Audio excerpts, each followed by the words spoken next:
போது பெண் பிள்ளைகள் சந்தோஷமா விளையாடி இருக்கீங்க. ஓகேவா? அதன் பிறகு என்னன்னா நம்ம ஸ்டேஜ் ஒரு ஸ்டேஜிலும் பெண் குழந்தைகள் அடுத்தடுத்த ஸ்டேஜ் போகும். ஏன்னா பெண் குழந்தைகள் தான் நாட்டின் கண்கள். ஸோ அப்போ இது என்ன விஷயன்றது உங்களுக்கு தெரியும். யாராவது தெரியும்? இதுல கொடுத்துக்கிற விஷயமும் பார்க்கணும். இதுல என்ன கொடுத்துக்கிற விஷயம்னா இது முழுக்க நீங்க படிக்கணும். ஏனாதரமா நம்ம வாங்கிக்கணும். இது ஏன்னா உங்களுடைய கருத்து மையம்.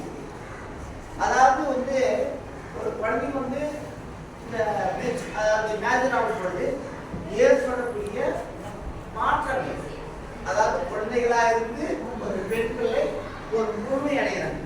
அது ஒரு சாதாரண ஒரு விஷயம் கிடையாது, அது ஒரு நல்ல விஷயம் தான். ஆனா அது என்னன்னா எந்தெந்த விதத்துல டிஸ்ட்ராக்ட் ஆகக்கூடாதுன்றத இங்க இருக்கிற டீச்சர்ஸ் தனியா சொல்லுவாங்க. புரியுதா? யார் தனியா சொல்லுவாங்கன்னா, அம்மா சில விஷயங்கள் சொல்லும்போது நீங்க ஏற்றுக்கக்கூடிய ஒரு விஷயமும், நீங்க உங்க ஃப்ரெண்ட்ஸ் சர்க்கிள்ல கேட்டு தெரியாத விஷயங்களும் உங்ககிட்ட நேச்சுரலா பேசுவாங்க. உங்களுக்கு இருக்கக்கூடிய பிரச்சனைகள் சொல்லுங்க.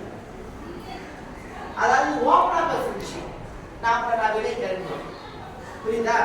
அந்த ஓப்பனா பேசி இதெல்லாம் தான் அவங்க உங்களுக்கு தீர்வு காணணும். அது மட்டும் இல்லாம இதுல புத்தகத்தை பேரண்ட்ஸ் அத்தனை முழுக்க படிச்சு நீங்க நல்ல பெண் குழந்தையாக இருக்கணும். அதே நேரத்துல காந்தியடிகள் சொன்ன மாதிரி இந்த பெண்கள் நாட்டின் கண்கள் ஒரு விஷயம் வேற ஒன்றும் கிடையாது.